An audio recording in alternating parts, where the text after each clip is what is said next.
menikmati hadirat-Mu pagi ini Bapa. Terima kasih Tuhan. Saat indah ku berhadapan denganmu, memandang wajahmu, Yesus kekasih jiwaku. Bawa daku,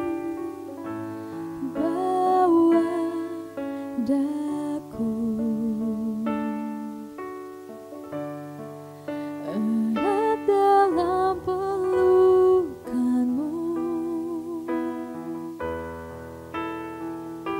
menikmati kasih dan indahnya hadirat-Mu. Katakan hadirat-Mu. Hadirat-Mu Tuhan, ku rasakan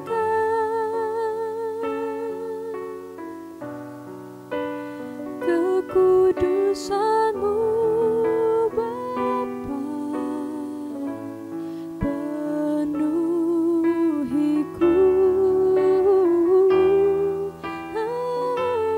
Ku rindu selalu diam dalam bait-Mu, menikmati kasih anugerah-Mu, menikmati kasih, menikmati kasih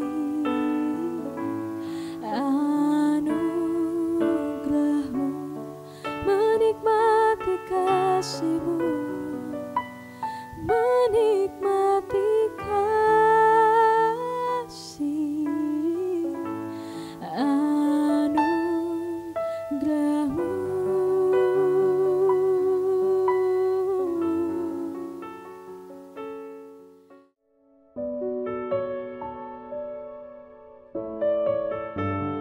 Shalom saudara-saudara, selamat menikmati berkat Tuhan di Today Sermon hari ini. Mari kita buka Alkitab kita dalam 1 Petrus 5 ayatnya yang ke-7. Serahkanlah segala kekhawatiranmu kepadanya, sebab Ia yang memelihara kamu.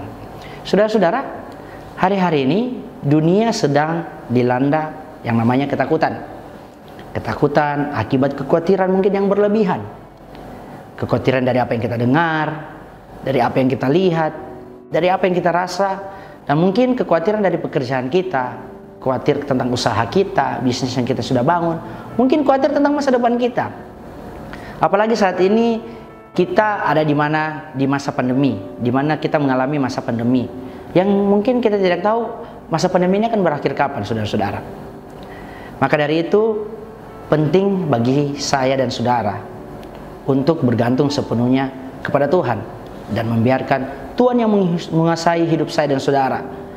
Maka percaya Dia Allah yang akan menuntun dan menolong kita. Adalah wajar bagi kita saudara-saudara jika kita memiliki yang namanya kekhawatiran. Wajar bagi kita jika kita memiliki yang namanya ketakutan. Yang tidak wajar itu saudara, jika kekhawatiran dan ketakutan yang menguasai hidup kita, yang mendominasi hidup kita dan bukan Tuhan lagi. Saudara-saudara, maka di sini diperlukan hidup kita bergantung sepenuhnya kepada Tuhan. Supaya apa? Supaya Tuhan menguasai hidup kita dan percaya bahwa Tuhan akan menolong. Jangan sampai kekhawatiran dan ketakutan lebih menguasai hidup kita daripada Tuhan. Ingat, percaya sepenuhnya kepada Tuhan, maka Dia akan menolong saya dan saudara. Kita lihat bagaimana kisah dalam Alkitab. Yang pertama, kita lihat bagaimana kisah Tuhan Yesus yang sedang berada di bukit untuk berdoa. Murid-murid yang sedang berada di perahu kepayahan mendayung karena mereka mengalami yang namanya angin sakal. Saudara-saudara, di sini dituliskan ketika Ia melihat betapa payahnya mereka mendayung karena angin sakal, maka kira-kira jam 3 malam Ia datang kepada mereka berjalan di atas air. Itu dituliskan dalam Markus 6, saudara-saudara. Ini menunjukkan perhatian, kepedulian Yesus kepada murid-muridnya. Setelah Yesus naik ke perahu itu, maka apa yang terjadi saudara-saudara? Angin ribut pun, angin sakal pun reda. Saudara percaya, apa yang dialami mungkin berbeda dengan yang kita alami saat ini. Tapi ingat, kita punya Tuhan yang sama. Kita menyembah Yesus yang sama. Saat mungkin di masa lalu, masa lampau, Tuhan menolong murid-muridnya dengan meredakan angin sakal. Percaya saudara-saudara, saat ini apa yang kita alami, Tuhan juga sanggup menolong. Karena kita punya Tuhan yang sama. Makanya diperlukan kita percaya sepenuhnya kepada Tuhan, bergantung sepenuhnya kepada Tuhan. Dan saudara percaya, apapun yang kita khawatirkan, apapun yang kita takutkan saat ini, Tuhan pasti akan memberikan kelegaan kepada kita, jalan keluar yang terbaik buat saya dan saudara. Kalau kita melihat juga dari kisah Naomi, saudara-saudara, bagaimana kita tahu Naomi bersama suami dan kedua anak laki-lakinya itu meninggalkan Bethlehem dan pergi ke tanah Moab.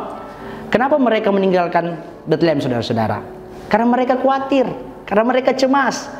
Yang mencemaskan, yang mengkhawatirkan mereka, kenapa? Saat itu kelaparan terjadi di tanah Israel dan membuat mereka, mungkin kita harus pindah ke negeri lain supaya kita tetap mempertahankan harta kita, supaya kita tidak mengalami yang namanya kelaparan. Tetapi saudara-saudara pasti saudara tahu cerita ini. Apa yang terjadi, saudara-saudara?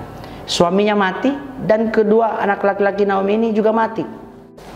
Dari kisah Naomi, kita dapat menyimpulkan, saudara-saudara, bahwa tempat di mana kita berada saat ini tidak menentukan atau menjamin bahwa masalah, kekhawatiran, ketakutan itu akan hilang dari hidup kita. Saudara-saudara tahu bahwa di negeri ini, di dunia ini saat ini, mungkin ada tempat yang menurut dunia tempat ini mungkin tempatnya damai, nyaman kelihatan, wah sejuk. Orang-orang katakan, wah surga dunia ini tempatnya sangat nyaman, sangat aman, tidak ada perang mungkin. Tapi saudara-saudara, itu tidak menjamin, tempat itu tidak menjamin bahwa ketakutan, kekhawatiran dalam hidup kita itu akan hilang. Tidak ada yang bisa menjamin kecuali Yesus, saudara-saudara. Tempat tidak akan menjamin bahwa kekhawatiran dan ketakutan itu akan hilang. Dan yang harus kita yakini saat ini, bahwa hanya Yesus yang mampu menjamin hidup kita, bahwa hanya Yesus yang mampu menjadi jaminan dalam hidup saya dan saudara. Karena seperti yang kita baca tadi, saudara-saudara, dalam 1 Petrus 5 ayat ke-7, Tuhan berkata, serahkanlah segala kekhawatiranmu kepada aku. Saudara percaya janji-janji Tuhan dalam Alkitab? Saat kita takut, Tuhan berkata, Tuhan akan menyertai engkau sampai kesudahan zaman. Kita khawatir, Tuhan berkata, aku memelihara engkau. Kita memiliki namanya kecemasan, kita hilang pengharapan. Tapi Tuhan memberikan harapan itu kepada saya dan saudara. Maka di sini kita harus percaya bahwa kita harus menaruh harap sepenuhnya kepada Tuhan, bergantung sepenuhnya kepada Tuhan. Supaya apa, saudara-saudara? Apa yang kita takutkan, apa yang kita khawatirkan saat ini, Tuhan akan memiliki jalan keluar kepada kita semua. Saudara-saudara, karena itu jangan berharap dan minta pertolongan kepada dunia. Datanglah kepada Tuhan dan serahkanlah segala kekhawatiranmu kepadanya, sebab Ia yang memelihara kamu. Katakan amin. Ingatlah, kekhawatiran tidak dapat menambah seasa saja pada jalan hidup kita, tetapi Allah memiliki kepastian dan kesanggupan untuk menolong saya dan saudara. Ingat saudara-saudara, kekhawatiran tidak akan dapat menambah seasa saja dalam hidup kita, tetapi Allah memiliki kapasitas dan kesanggupan untuk menolong hidup saya dan saudara. Percaya bahwa Dia Allah Immanuel yang menyertai saya dan saudara. Tidak ada yang perlu kita khawatirkan, tidak ada yang perlu kita ketakutkan, karena kita percaya kita punya Tuhan Allah Immanuel yang menyertai saya dan saudara. Amin. Kita berdoa.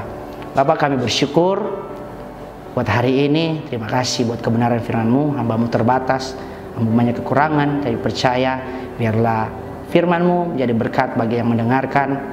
Kepercaya Tuhan memberkati setiap keluar masuk kami, pekerjaan, usaha kami, studi kami.